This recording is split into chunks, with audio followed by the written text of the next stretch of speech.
Australia batter Steve Smith చరిత్ర సృష్టించాడు. దక్షిణాఫ్రికాతో జరుగుతున్న ప్రపంచ టెస్ట్ ఛాంపియన్షిప్ 2025 ఫైనల్లో హాఫ్ సెంచరీ చేసిన అతడు క్రికెట్ పుట్టినిల్లు అయిన లార్డ్స్ క్రికెట్ స్టేడియంలో అరుదైన రికార్డు సాధించాడు. టెస్టులో లార్డ్స్ స్టేడియంలో అత్యధిక రన్స్ చేసిన విదేశీ బ్యాటర్గా చరిత్ర సృష్టించాడు. ప్రపంచ టెస్ట్ ఛాంపియన్షిప్ ఫైనల్లో తొలి ఇన్నింగ్స్లో స్మిత్ 112 బంతుల్లో 66 పరుగులు చేసి అవుట్ అయ్యాడు. స్మిత్ ఇప్పటి వరకు లార్డ్స్లో 591 పరుగులు చేశాడు. ఇంతకు ముందు ఈ రికార్డు ఆస్ట్రేలియా దిగ్గజ ప్లేయర్ వారెన్ బార్స్లీ పేరిట ఉండేది. 1909-1926 కాలంలో బార్స్లీ లార్డ్స్లో 575 పరుగులు చేశాడు. సుమారు 99 ఏళ్ల తర్వాత స్టీవ్ స్మిత్ రికార్డును బ్రేక్ చేశాడు. ఇదే సమయంలో మరో రికార్డు సైతం స్మిత్ బ్రేక్ చేశాడు. ఇంగ్లాండ్లో టెస్టుల్లో అత్యధిక సార్లు 50 ఆ పైచిలకు రన్స్ చేసిన బ్యాటర్గా నిలిచాడు.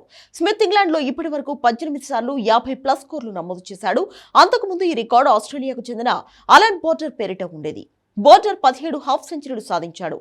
ఇక మ్యాచ్ విషయానికి వస్తే దక్షిణాఫ్రికాతో జరుగుతున్న ప్రపంచ టెస్ట్ ఛాంపియన్షిప్ ఫైనల్లో ఆస్ట్రేలియా తొలి ఇన్నింగ్స్లో 212 పరుగులకు ఆల్అౌట్ అయింది.